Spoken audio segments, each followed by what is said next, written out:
Viewers নমস্কার, আমি doctor Jayanta বাইন, plastic এবং কসমেটিক সার্জন। আমরা এই ভাইয়ের হেয়ার ট্রান্সপ্লান্ট করব। তো আপনাদের দেখে মনে হতে পারে ওনার হেয়ার ট্রান্সপ্লান্ট করার কি আছে, সামনে তো অনেক চুল আছে। এটা বিষয় না, ওনার গ্রেড 7 বার্নেস ছিল। সামনে যে চুলগুলো দেখতে পাচ্ছেন সেগুলো ট্রান্সপ্লান্ট করা চুল। আমরা 1 বছর 3 মাস আগে ওনাকে ট্রান্সপ্লান্ট করেছিলাম। একটা ছবি দেখাবো, তাহলে আপনারা বুঝতে পারবেন। তো এইটা আমাদের এই ভাইয়ের 1 বছর আগের ফটো ছিল। একটু মাথা নিচু করুন ভাই। তো দেখতে পাচ্ছেন এখান থেকে এরকম ট্রান্সফর্ম হয়েছে। তো এই ভাইয়ের 1 বছর আগেকার ছবি এটা ছিল।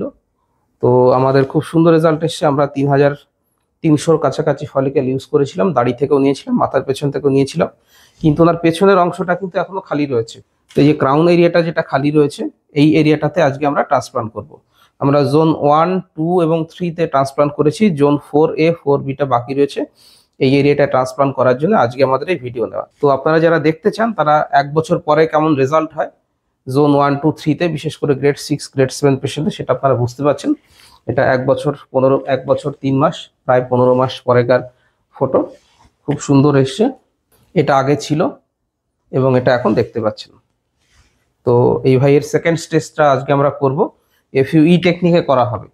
তাহলে চলুন আপনাদের একটু মার্কিংটা দেখিয়ে দিই। তো আমরা জোন 3 থেকেই কিছুটা মার্কিং করব, কারণ জোন 3-তে একটু পাতলা চুল দেয়া হয়।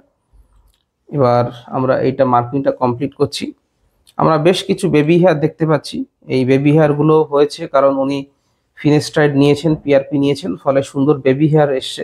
কিন্তু এগুলো আর গ্রো করছে না। সেই জন্য হালকা ফাঁকা লাগছে মাথার পেছনে। আমরা সেই জন্য করবো। এটা 4A, এটা এই জোনটাকে বলে 4A। এই চুলগুলো সামনের দিকে আসে। আর এই যে জোনটা দেখতে পাচ্ছেন এটা হচ্ছে 4B। তো পেছন থেকে দেখলে পারে 4Bটা দেখা যায়, সামনে থেকে দেখতে গেলে 4Aটা দেখা যায়। তো আমরা 4A এবং 4Bতে করব। তো আমরা অ্যারাউন্ড 3000-এর মতো ফলিকেল ট্রান্সপ্লান্ট করব, কারণ 4Bতে আমাদের একটু বেশি ডেন্সিটি দিতে হয়, কারণ পেছন থেকে এটা দেখা যাবে, 4Aটাতে অতটা দেখা যাবে না।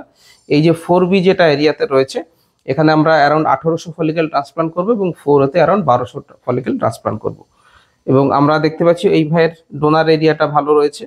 আমাদের এই যেহেতু মাথার পেছনের এরিয়াতে দিচ্ছি, আমাদের এই ডোনার এরিয়া থেকে নিলে পরেই কিন্তু হয়ে যাবে। দেখুন এখান থেকে আমরা চুল নিয়েছিলাম আগের বারও, কোনো স্কার, কোনো টিস্যু, কোনো স্কার কিছুই কিন্তু বোঝা যাচ্ছে না, কত সুন্দর রয়েছে। তো যারা স্টেজ 2 করাতে চান তারা দেখতে পারলেন যে স্টেজ 1-এ কেমন রেজাল্ট দেখায়। স্টেজ 1-এর সামনের এরিয়াটা আমরা ট্রান্সপ্লান্ট করেছিলাম।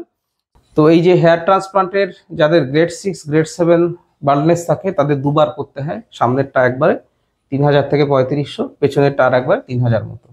এই ভাইয়ের সামনের দিকে চুল খুব সুন্দর এসছে। কারো কারো ক্ষেত্রে কিন্তু সামনে ডেন্সিটিটা এতটা ভালো হয়তো আসে না। তাদের ক্ষেত্রে যখন আমরা এই পেছনের অংশটা করি, সামনের দিকে আবার কিন্তু 500 মতো ফলিকেল দিয়ে দিই। ওনার ক্ষেত্রে সেই বিষয়টা দরকার নেই। এবং ওনার ডোনার এরিয়া ভালো রয়েছে, মাথার পেছন থেকে চুল দিলেই হয়ে যাবে। এবং যেহেতু ওনার চুল একটু কোঁকড়ানো, সুতরাং অপটিক্যাল ডেন্সিটিটা সুন্দর আসবে। তো যারা হেয়ার ট্রান্সপ্লান্টে ইন্টারেস্টেড, তারা আমার ইউটিউব চ্যানেলে হেয়ার ট্রান্সপ্লান্ট নিয়ে অসংখ্য ভিডিও আছে, সেগুলো আপনারা দেখতে পারেন। বিভিন্ন technique, FUT, FUE, PRP, minoxidil, finasteride, hair ট্রান্সপ্লান্টের পরে কিভাবে পরিচর্যা করবেন, কি ওষুধ খাবেন, কবে থেকে স্নান করবেন, কবে থেকে অফিসে যেতে পারেন, ট্রান্সপ্লান্টের পরে রেজাল্ট কেমন আসে, এই সমস্ত বিষয়ে ভিডিওগুলো দেখে নেবেন, অনেক ইনফরমেশন বুঝতে পারবেন। আর যদি আমার সঙ্গে যোগাযোগ করতে হয়, নিচে হোয়াটসঅ্যাপে আপনার মাথার ফটো পাঠিয়ে দেবেন।